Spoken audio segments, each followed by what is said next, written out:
Let's start our morning math assembly with loud clapping.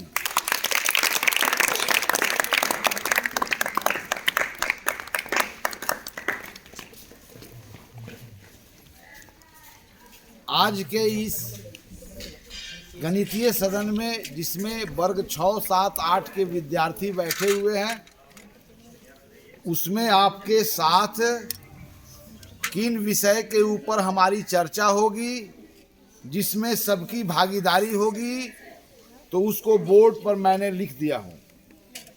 अर्थात आज हम लोग बीजीय सर्व समीकरणों के संबंध में विस्तार पूर्वक अध्ययन करेंगे। पिछले सदन में बीजीय समीकरण और बीजीय सर्व समीकरणों के बीच अंतर को स्पष्ट किया गया कि समीकरण का कथन को कब समीकरण कहेंगे और समीकरण के कथन को कब सर्व समीकरण कहेंगे। आज इस सदन में हम लोग जितने बीजीय सर्व समीकरण हैं जो हमारे पाठ्यक्रमों के अंतर्गत आते हैं, उन सर्व समीकरणों में दोनों पक्ष आखिर कैसे प्राप्त होते हैं इसके बारे में जानेंगे। यह भी जानेंगे कि इन सर्व समीकरणों का उपयोग हम कहाँ और कब करते हैं, यह भी बात को जानेंगे। लेकिन इन बातों को जानने के पहले हम यह एक बार अवश्य जान ले कि बीजीय सर्व समीकरण क्या है।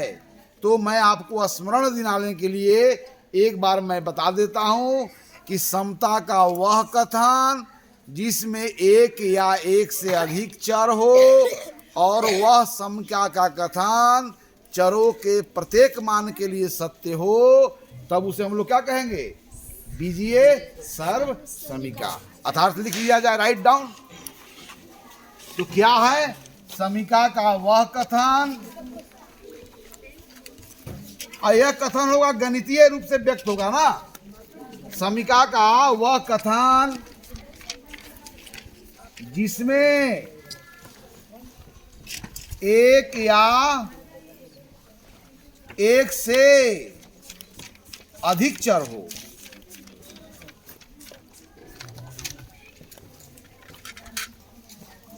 तथा वह समीकरण का कथन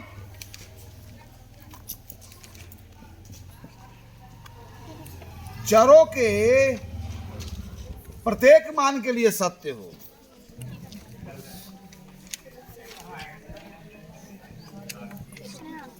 और कौन सा मान? उसका कांस्टेंट वैल्यू, चर का कांस्टेंट वैल्यू प्रत्येक मान के लिए सत्य हो, तब उसे हम लोग क्या बोलेंगे? सर्व समीकरण। बीजीय सर्व समीकरण क्या बोलेंगे हम लोग? बीजीय सर्व। तो क्या और कोई सर्व समीकरण होते हैं? तो त्रिकोणमिति का जब अध्ययन करोगे तो वहां त्रिकोणमितीय सर्व समीकरणों से तुम्हारी परिचय होगी ना। ओके, यह तो बात समझ लिए। अब हम लोग इसके आगे के बात करते हैं कि हमारे पाठ्यक्रमों में किन किन बीजीय सर्व समीकरणों की चर्चा की गई है और उनके दोनों पक्ष कैसे बराबर होते हैं, इस बात को हम कैसे प्रमाणित करेंगे। ओके, चलिए लिख लिए, मिटा दिया जाए। आ जाओ प्यारे विद्यार्थी, कोई मिटा के बिठा दो। चूंकि यह सदन है, हमें सबकी हाथ की जरूरत है, सबके माइंड की जरूरत है ना, और सबके दिमाग की जरूरत है। चलिए, हो गया। अब हमारे पाठ्यक्रमों में कौन कौन से बीजीय सर्व समीकरण आते हैं, है ना, उनको कैसे प्रमाणित करते हैं और उन्हें हम कहाँ उपयोग में लाते हैं। चलिए, सबसे पहले सर्व समीकरण की, जब बीजीय सर्व समीकरण की बात आती है तो सबसे पहले सर्व समीकरण कौन है? a प्लस बी का होल स्क्वायर। अर्थात a प्लस बी एक संख्या है, कोई संख्या योग के दो पदों में लिखी गई है और उसका वर्ग को ज्ञात करना है।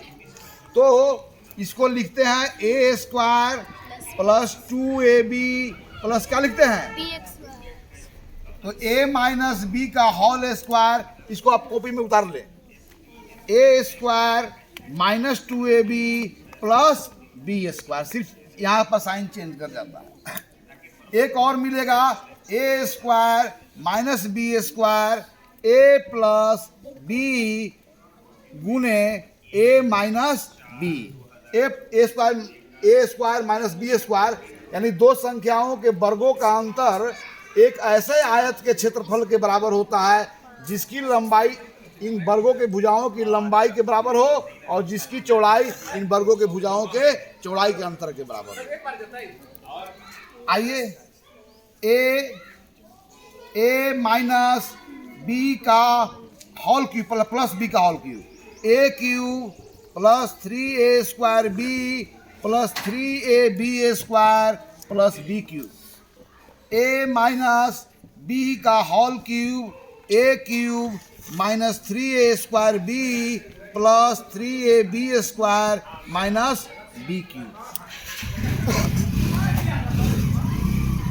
ए क्यूब माइनस बी क्यूब बराबर A minus B A square plus A B plus B square, A cube plus B cube बराबर A plus B into a square minus a B plus B square. यह इतना बीजीय सर्व समीकरणों की चर्चा प्रारंभ में आपकी की गई है, आप लोग लिख लिए। तो आखिर इस बीजीय सर्व समीकरणों के दोनों पक्ष बराबर हैं, इस बात को हम कैसे प्रमाणित करेंगे, क्या है ना। इन बात को समझने के बाद फिर हम समझेंगे आखिर ऐसे सर्व समीकरणों का उपयोग हम किस समस्या के समाधान के संदर्भ में करते हैं। लिख लिए, ओके। चलिए अब इसको बिठा दिया जाए।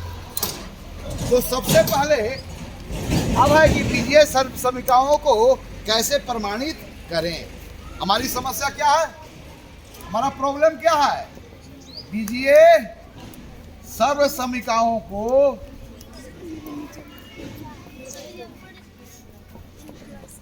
कैसे प्रमाणित करें, कैसे प्रमाणित करें। आखिर हमारे दिमाग में है कि वह सब बीजीय सर्वसम का या दो पक्ष है, दोनों में जो है सो बीजीय व्यंजक का प्रयोग किया गया, तो आखिर बराबरी का संबंध कैसे है, इस बात को कैसे प्रमाणित करें। चलिए आइए, इसको प्रमाणित करने का हमारे पास तीन आधार है। पहला है भूल एवं प्रयास विधि, इसको बोलते हैं trial error method, trial and error method, भूल प्रयास विधि। दूसरा कैसे प्रमाणित करेंगे, बीजीय विधि। बीजीय विधि का मतलब क्या होता है, जब संख्याओं में जब समस्याओं के समाधान तक पहुंचने के लिए हमें बहुत सारी संख्याओं के बीच गणितीय संक्रिया करके पहुंचते हैं, तब इस तरीका को क्या बोलते हैं, बीजीय विधि। अर्थात जोड़ घटाव गुणा भाग करके आप प्रमाण तक पहुंचते हो, ओके। और तीसरा हमारे पास तरीका होगा ज्यामितीय विधि। कौन सा विधि बोलो, ज्योमेट्रिकल मेथड, राइट। तो हम सबसे पहले प्रथम जो बीजीय सर्व समीका है उसको हम लोग प्रमाणित करेंगे इन तीनों विधियों के द्वारा, ओके। चलिए इसको मिटाओ। तो हमारा सबसे पहले बीजीय सर्व समीका क्या था, ए प्लस बी का होल स्क्वायर बराबर A square plus 2ab plus B square.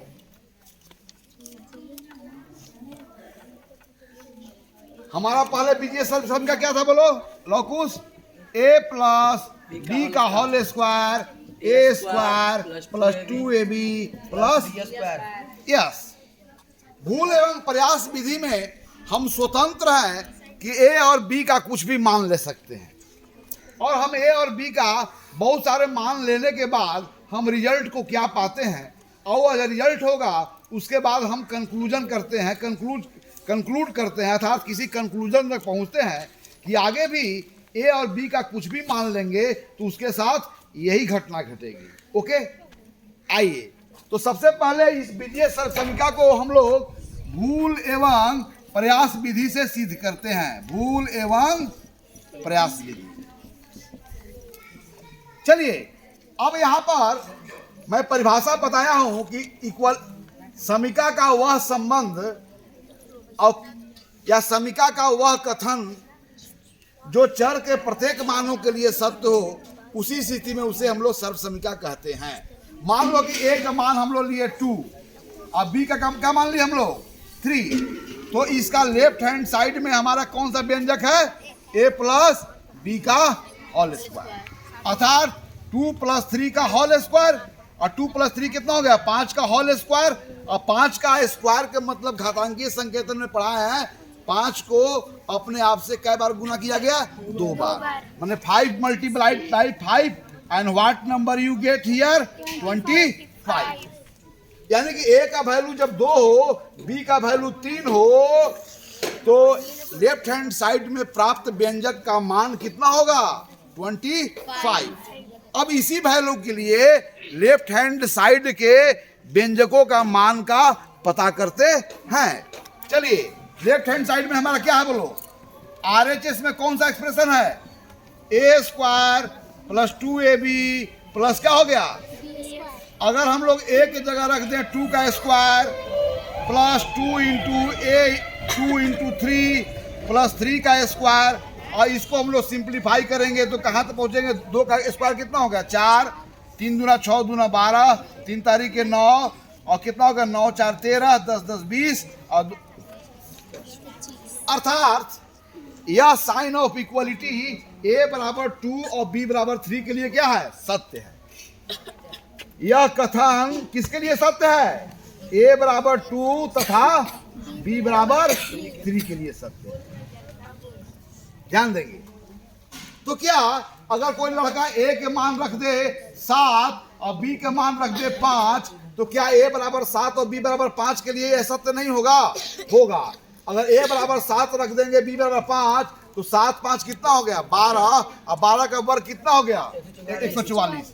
अब इधर आइए, 7 का वर्ग कितना हो गया? 49, 5 का वर्ग कितना हो गया? 25, और यह 7 के 28 दूना कितना हो गया? 56। इसको भी जोड़ोगे तो कितना आएगा? 1 6 5 11, कितना हुआ बोलो? 9 6 5, गलती हो गया, 7 49, और 7 के सॉरी 7 5 35, 35 दूना 70 हो गया ना। यहाँ पर कितना हो गया? 70। अब जोड़ो तो होगा कि नहीं हो गया? 9 5 14 हो गया ना जी? 7 4 11 2 13 1 14 के 4 1 हो गया। अर्थात यह कथन a बराबर 7 और b बराबर 5 के लिए भी सत्य है। चलो अगर मैं a बराबर अगर 10 रख दूं और b बराबर मैं 11 रख दूं, तो क्या तुम्हारा अनुमान है कि इसके लिए भी सत्य होगा कि नहीं होगा? क्या अनुमान है बोलो? होगा। तब यहाँ पर भूल एवं प्रयास विधि में हम स्वतंत्र हैं a और b का कुछ भी मान रखने के लिए, और जितना संभव है हमने मान रख करके देखा तो किस निष्कर्ष तक पहुंचा? प्रत्येक स्थितियों में दोनों पक्षों के मान को हमेशा क्या पाया? बराबर पाया। तब कहेंगे, तब यहां से हम लोग एक डिसीजन तक पहुंचेंगे। और हमारा क्या डिसीजन होगा? हमारा इस व्यंजक के प्रति क्या डिसीजन होगा? समीका के प्रति, कि यह कथन, क्या हमारा निर्णय होगा कि यह कथन चरों के सभी मानों के लिए सत्य है। सभी मानों के लिए क्या है? सत्य है। इंप्लाइज दैट यह क्या है? एक बीजीय सर्व समीका है। क्या है? क्या है बोलो? बीजीय सर्व समीका, सभी मानों के लिए जो सत्य। तो हम लोग a प्लस बी का होल स्क्वायर बराबर a square plus 2ab plus b square, इसका हम लोग प्रमाणित कैसे किए? भूल एवं प्रयास विधि के द्वारा। अब दूसरा विधि है बीजीय विधि। क्या है? बीजीय विधि के द्वारा बात करते हैं।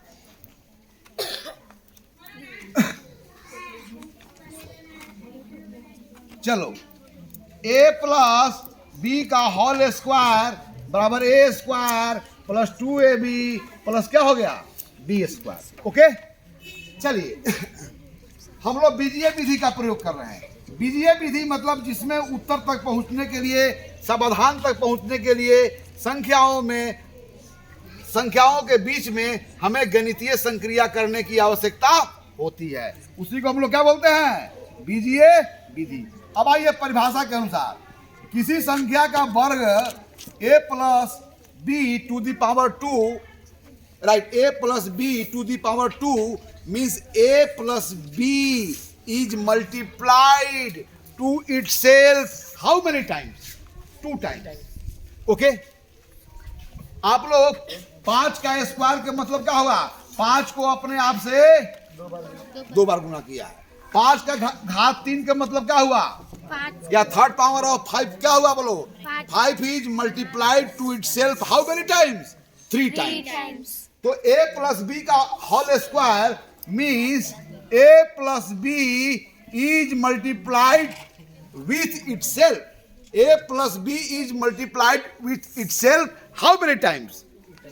Oh, when power of exponent is 2, so how many times? 2 times. So we will write down this expression this way: a plus b गुने a plus b. अब आइए नेक्स्ट स्टेप। नेक्स्ट स्टेप की ओर बढ़ने के पहले हम एक बार फिर आपको स्मरण करा देते हैं कि अचर संख्याओं के बीच जब आपने गुणधर्मों का अध्ययन किया तो क्या पाया कि अचर संख्याएं गुना के योग पर वितरण नियम का पालन करती है। तो यह जो है बीजीय व्यंजक भी एक प्रकार की संख्याएं हैं, इसलिए यह भी गुना के योग पर वितरण नियम का पालन करेंगे। लेकिन गुना के योग पर वितरण नियम का मतलब क्या है, जरा इस बात को समझे, तब हम लोग आगे बढ़ें। चलो, 5 मल्टीप्लाइड बाई 8 का मतलब क्या होगा? 8 is added to itself how many times? 5 times. 8 को अपने आप से कितनी बार जोड़ा गया है? यस। सो 5 टाइम्स 8 के मतलब इसको क्या पढ़ेंगे? 5 टाइम्स 8। 8 जो है योग में 5 बार आया है, और कोई संख्या योग में बार बार आता है तो हम लोग शॉर्ट फॉर्म में गुना का चिन्ह प्रयोग करके प्रकट करते हैं। ओके, तो 5 टाइम्स 8 मतलब क्या हो गया? 8 को अपने आप से क्या बार जोड़ा गया? 5 बार। चलो, अब मतलब देखो यहाँ पर यहाँ से यहाँ तक 8 को कै बार जोड़ा गया? 3 बार। तो इसको हम कैसे लिखेंगे गुना का? 8 मल्टीप्लाइड बाई 3। यहाँ पर कै बार 8 को जोड़ा गया? 2 बार। और फिर यह दोनों को क्या कर दिया गया है? यानी कि 8 अगर योग में 5 बार आया है तो 8 योग में 3 बार आवे, फिर 8 योग में 2 बार आवे, और दोनों के योग को हम जोड़ देंगे तो कुल प्रक्रिया में 8 कितनी बार आ गई? 5 बार। इसी को बोलते हैं गुना का योग पर वितरण का नियम। जरा समझिए, अब हम लोग 5 को तो 5 गुने 8 बराबर लिखे यहाँ पर 3 गुने 8 प्लस 2 गुने 8, यानी कि 8 अगर योग में 5 बार आया तो 8 3 बार और 8 2 बार जोड़ में आता है तो 8 कितनी बार आ गया? 5 बार। क्या इसको अलग तरीके से लिख सकते हैं? 8 को हम 4 बार आया, अब 8 को फिर 1 बार आया और सबको जोड़ दिए तो कितनी बार है? 8, है ना? तो इसको हम लोग क्या बोलते हैं? गुना का योग पर वितरण का नियम। अब इसको जरा देखिए, यानी कि किसी संख्या को देखो जरा, किसी संख्या को एक वैसी संख्या से गुना करने जा रहे हैं जो जोग के पदों में लिखा हुआ है, that is a multiplied by b plus C. तो a को b प्लस सी से गुना करना, और b प्लस सी b प्लस b और c के योग के रूप में लिखा है, दैट इज क्या हो गया? यानी कि b प्लस सी कितनी बार है? a बार है। इसका मतलब b भी योग में कितनी बार है? a बार है, और c भी कितनी बार है? a बार है। अर्थात a multiplied by b plus a multiplied by c, अर्थात a गुने b प्लस c मतलब a गुने b प्लस a गुने c। यानी कि ऐसे भी देखे, यानी कि a को अगर b प्लस c बार जोड़ा गया है तो a को b बार जोड़े, a को c बार जोड़े, फिर दोनों को जोड़ दे तो पूरी प्रक्रिया में a कितनी बार जोड़ी गई? b प्लस c बार। चलो यहां देखो जरा, ये 8 गुने 100 का मतलब हो गया 8 योग में 100 बार आया है, तो 8 को हम 50 बार योग में लिखे, फिर 8 को हम लोग 50 बार जोड़े और दोनों को जोड़ दें तो पूरी प्रक्रिया में 8 कितनी बार आ गया? हम फिर कहेंगे 8 75 बार आवे और 8 25 बार आवे और फिर दोनों को जोड़ दे तो 8 कितनी बार आया? क्या 8 अगर 60 बार आवे और 8 अगर 40 बार आवे और फिर दोनों को जोड़ दिया गया तो पूरे प्रक्रिया में 8 कितनी बार आया? तो यहाँ पर 8 गुने 100 को यहाँ पर 8 गुने 50 प्लस 8 गुने 50, 8 गुने 75 प्लस 8 गुने 25, 8 गुने 60 प्लस 8 गुने 40, और इसको बोलते हैं गुना का योग पर वितरण का नियम। अर्थात 8 को किसी बड़ी संख्या से अगर गुना करने की नौबत आई तो वास्तव में उस बड़ी संख्या को छोटे छोटे संख्याओं के योग के रूप में लिखते हैं, और छोटे संख्याओं के बीच गुना का हम करना जानते हैं, इसलिए गुना का योग पर वितरण का नियम वहाँ प्रयोग किया जाता है। और हर गुना में आप करते हैं ना, अर्थात 8 को 100 से सीधा गुना ना करके हम 8 को 50 से गुना किए, 8 को फिर 50 से गुना किए, और फिर इस गुना को योग पर क्या हुआ जोड़ दिए। तो यहाँ पर ये एक गुना जो है, यह गुना यहाँ पर अकेला था, और यहाँ पर गुना क्या हुआ बढ़ता हुआ दिखाई दिए, और यह गुना किस पर बटा, प्लस साइन पर। इसी को बोलते हैं गुना का योग पर वितरण का नियम। इसी नियम का प्रयोग करके हम नेक्स्ट स्टेप की ओर मूव करेंगे। देखो ध्यान दो, चलो अब देखो जरा, a प्लस बी गुने a प्लस बी मन क्या हुआ, a प्लस बी कितनी बार आया है, a बार, प्लस a प्लस बी कितनी बार आया है, b बार। तो यहां से यहां तक बढ़े तो किस नियम का प्रयोग करके, गुना का योग पर। अब देखो जरा, a गुने a प्लस बी मतलब a को a बार आया है, और प्लस a कितनी बार आया है, b बार आया है। इसको तोड़ेंगे तो क्या होगा, a गुने b और प्लस क्या हो जाएगा, b गुने b, b गुने a प्लस b में b गुने a प्लस b गुने b, a गुने a प्लस a गुने b। अब इसको जोड़ेंगे, a गुने a को घातांकीय संकेतन में कैसे लिखेंगे, a square a to the power 2, और यहाँ क्या हो गया ab, और यहाँ पर क्या हो गया ab, और यहाँ पर क्या हो गया। अब देखो यह दोनों कैसे टर्म है, लाइक टर्म है, इसलिए अब हम लोग चूंकि हमारी प्रक्रिया वहां पर अंत होगी जहां पर सारे पद असमान हो जाए। ए स्क्वायर और दो ए बी मिल गए तो कितना हो गया 2ab, और प्लस क्या हो गया बी स्क्वायर। ओके, तो यहां से हम लोग यहां तक जो पहुंचे उसमें एक स्टेप, 2 स्टेप, 3 स्टेप, 4 स्टेप तक पहुंचे। तो चारों स्टेप तक पहुंचने में हम लोग कौन सा नियम का प्रयोग किया, गुना का योग पर, गुना का योग पर वितरण नियम का प्रयोग करके हम लोग इसको प्रमाणित किए।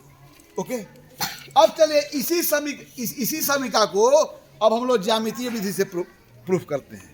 हटाओ, अब ज्यामितीय विधि से ना, अब हम लोग a प्लस बी का whole square, a square plus 2ab plus क्या हो गया बी स्क्वायर। इसको हम लोग कैसे प्रूफ करेंगे, ज्यामितीय विधि से, अर्थात चित्रों का, आकृतियों का है ना, या वस्तुओं का उपयोग करके। यहाँ पर तो हम लोग गणितीय विधि का उपयोग करके पहुंचे, वहां पर चित्र, आकृति या वस्तुओं के उपयोग करके हम लोग सत्य तक पहुंचेंगे। आइए फिर से मैं लिख देता हूँ, a प्लस बी का होल स्क्वायर बराबर a square plus 2ab plus B square. यहाँ पर ऐसे कल्पना करें, a प्लस बी का होल स्क्वायर को आपको अगर ज्यामितीय रूप से चित्रित करना है तो यहाँ पर एक ऐसे वर्ग की कल्पना करेंगे। क्योंकि किसी संख्या को अपने आप से गुना करने की नौबत कब आती है, जब किसी आकृति के या वर्ग या आयत के वर्ग के जब क्षेत्रफल को ज्ञात करना होता है, अर्थात उस वर्ग के अंतर्गत इकाई वर्गों की संख्या कितनी है, इस बात को पता करना है, तो उनकी भुजाओं की लंबाई को अपने आप से 2 बार गुना करना पड़ता है। अर्थात a प्लस बी स्क्वायर से एक ऐसे वर्ग की कल्पना करेंगे जिसकी प्रत्येक भुजा की लंबाई कितना है, a प्लस बी, अर्थात 2 अलग अलग लंबाइयों के योग के बराबर इस भुजा की लंबाई है।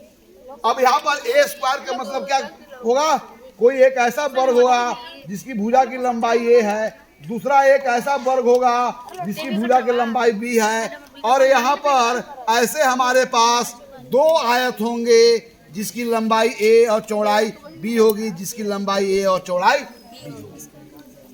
अब यहाँ पर यह देखना है, a प्लस बी भुजा वाले वर्ग का क्षेत्रफल a वर्ग के क्षेत्रफल, b वर्ग के क्षेत्रफल और 2 आयतों के क्षेत्रफल के योग के बराबर है। यहाँ देखो जरा, आयत का क्षेत्रफल निकालते हैं तो किस में किससे गुना किया जाता है, लंबाई में चौड़ाई से। पटल है ना।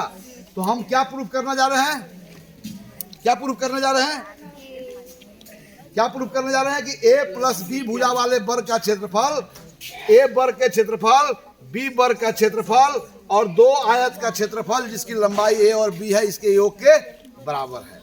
यही हमें प्रमाणित करना है ना। कैसे प्रमाणित करेंगे, आइए।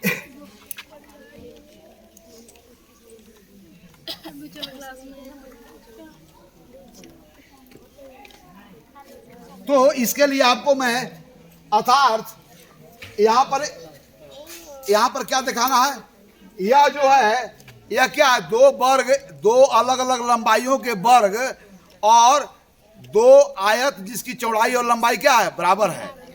2 समान लंबाई चौड़ाई और आयत वाले 2 समान लंबाई चौड़ाई के आयत और 2 अलग अलग लंबाइयों के वर्गों के योग एक ऐसे वर्ग के बराबर है जिसकी भुजा की लंबाई क्या हो जाती है, a प्लस बी। ओके, आइए। तो इस गतिविधि के लिए आपको अलग अलग भुजाओं के अलग अलग लंबाई वाले भुजा का वर्ग बनाना था, 2 वर्ग, और 2 ऐसे आयत का निर्माण करनी थी जिसकी लंबाई और चौड़ाई इन अलग अलग भुजाओं के वर्गों की लंबाई के बराबर होंगे। ओके ना। इस पिक्चर को देखें।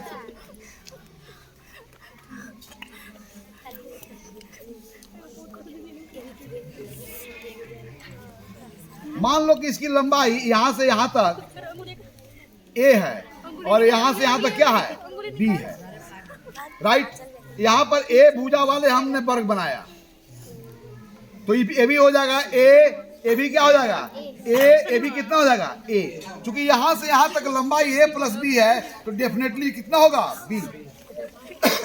अब हमने यहां पर बी भुजा वाले वर्ग बनाया, यहां से ए लंबाई लिया और थोड़ा सा और बढ़ा दिया, और यहां पर देखो ये कौन भुजा वाला वर्ग है, बी भुजा वाला। आई कौन है बोलो, ए भुजा वाला। अब मुझे बताओ, यहां से यहां तक लंबाई बी हो गई तो यहां से यहां तक लंबाई कितनी हो जाएगी, ए हो जाएगी, नहीं हो जाएगी। और यहां से यहां तक लंबाई बी हो गई तो यहां से यहां तक, हाँ, अब छोड़ दो, ए आई कितना हो गया, बी आई कितना हो गया, ए हो गया ना। नो ए तो हो गया बी। ओके, अब चलो ये क्या हो गया, अब देखो जरा, अब यहां से लंबाई कितना हो गई, बी हो गई, और यहां से लंबाई कितना हो गई, ए हो गई। देखो ए प्लस बी भुजा वाला वर्ग का क्षेत्रफल, ए भुजा वाला वर्ग का क्षेत्रफल प्लस बी भुजा वाला वर्ग का क्षेत्रफल प्लस यह आयत है जिसकी लंबाई ए है, चौड़ाई ए है और लंबाई क्या है, बी है, प्लस वही आयत यहाँ पर है जिसकी लंबाई ए है, चौड़ाई बी है। अर्थात ए प्लस बी का वर्ग मतलब हुआ ए प्लस बी भुजा वाला वर्ग का क्षेत्रफल। किसके बराबर है बोलो, ए भुजा वाला वर्ग के क्षेत्रफल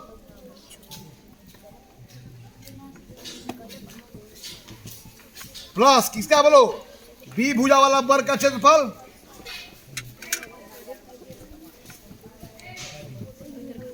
प्लस 2 मल्टीप्लाइड बाई क्या हुआ, ए लंबाई तथा बी चौड़ाई वाला, ए लंबाई तथा बी चौड़ाई वाला आयत का क्षेत्रफल है कि नहीं है।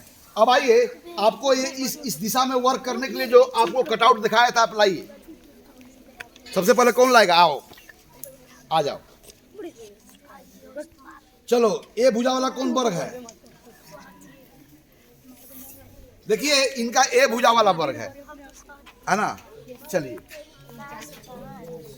आइए, बी भुजा वाला कौन वर्ग है,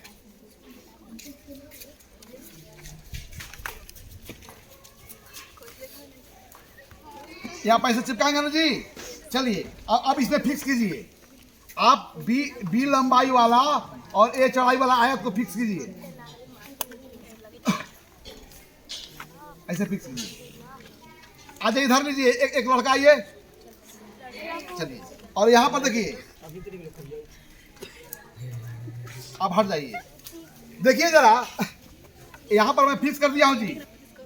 देखिए ये देखिए, ये बताइए कि एक वर्ग है कि नहीं वर्ग है। यह जो सभी आयतों और वर्गों को जोड़ने पर जो बड़ा वर्ग हुआ, उस बड़ा वर्ग की एक भुजा की लंबाई कितना है मुझे बताओ जरा, बताओ। अरे इस बड़े वर्ग के भुजा की लंबाई कितनी हो गई, और इसको सही मैं फिक्स करूं या फिक्स कर दो, आओ चलो ये यहाँ डालो वैसे नहीं। अब मुझे बताओ, मैं एक साथ रख दिया हूँ, यह जो बड़ा वर्ग बना उसका एक भुजा की लंबाई कितना हो गया? a प्लस बी कितना हो गया? देखो तो यहाँ से लंबाई a है, यहाँ से लंबाई b है, तो कितना हो गया बोलो? a plus b। यहाँ देखो ना इधर, इसकी लंबाई कितना हो गया? यहाँ से यहाँ तक लंबाई कितना हो गया?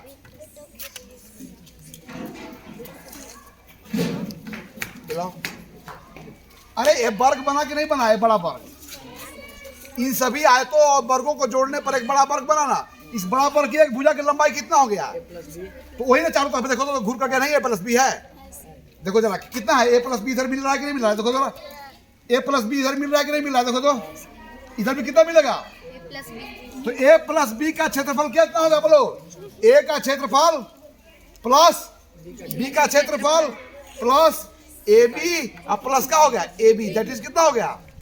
2ab। अब ध्यान दो, तो a प्लस b भुजा वाले वर्ग का क्षेत्रफल क्या है? a वर्ग का क्षेत्रफल प्लस b वर्ग का क्षेत्रफल, सॉरी b वर्ग का क्षेत्रफल, और यह जो दोनों आयत है, यह इन दो आयतों के, देखो दोनों इन दो आयतों के क्षेत्रफलों के योग और इन अलग अलग वर्गों के क्षेत्रफलों का योग, यह क्या हुआ? a प्लस b भुजा वाले वर्ग के क्षेत्रफल के बराबर। अंडरस्टैंड? फिर से आ जाओ, देखो आ जाओ, एक लड़का आओ और इधर आओ, आ जाओ, चलो लो दूसरा वर्ग दो, चलो यहाँ पर, चलो यहाँ पर फिक्स करो, यहाँ पर फिक्स करो, हट जाओ ना, उससे नहीं, चलो हट जाओ। तो देखो एक बड़ा वर्ग प्राप्त हुआ ना, इसके प्रत्येक भुजा की लंबाई कितना हो गया? a प्लस, तो a प्लस b भुजा वाला लंबाई के वर्ग का क्षेत्रफल, a वर्ग का क्षेत्रफल, सॉरी a वर्ग का क्षेत्रफल प्लस b वर्ग का क्षेत्रफल प्लस a लंबाई और b चौड़ाई वाला आयत का क्षेत्रफल और एक a लंबाई और b चौड़ाई वाला आयत के क्षेत्रफलों के योग के बराबर हो गया। चल हटाओ, चलो अपना वाला दिखाओ तुम, चूंकि यह आओ, सब कोई अपना लेकर के आओ, चलो ये कितना है? b वर्ग बोला है, कितना वर्ग बोला है? b वर्ग बोला है, तो यहाँ ये लिखे हो, आयत है ना, ये वर्ग है, कितना भुजा वाला? ये भुजा है, कौन कौन वर्ग है बताओ? तो एक का देखो यहाँ b और a लिखा है, जब वर्ग है तो सभी भुजा बराबर होगी ना, तो इसकी भुजा को ये लिखोगे तो यहाँ पर भी ये लिखोगे ना। अब चलो यहाँ देखो जरा, तुम गलती दिए चलो, इसे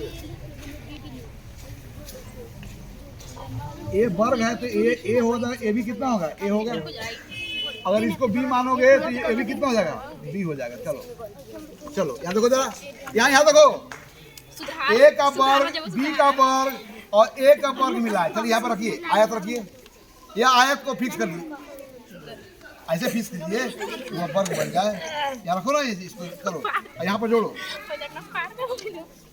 देखिए इनका भी रिजल्ट वही मिला। यह दोनों वर्ग और आयतों के मिलाने से एक बड़ा वर्ग बन गया, जिसका प्रत्येक भुजा की लंबाई कितना हो गया? a प्लस, अर्थात a प्लस बी का वर्ग, a का वर्ग प्लस b का वर्ग 2 multiplied by the area of this rectangle, है ना। चलिए आप रखिए सर रिजल्ट, और किसी के पास है? आ जाओ। चूंकि यह सबका सेम रिजल्ट आएगा, तब हम इस निष्कर्ष पर पहुंचेंगे कि वह बीजीय सर्वसम का किसी मानों के लिए सत्य है। कौन है तुम्हारा? इधर आओ, आओ, चलो देखिए, इनका ए दो अलग अलग लंबाइयों के वर्ग है, और यह दोनों आयत क्या हैं? कौन को वर्ग है? तुम्हारा गलत है ना, ये दोनों आयत बराबर नहीं है, ये गलत है तुम्हारा।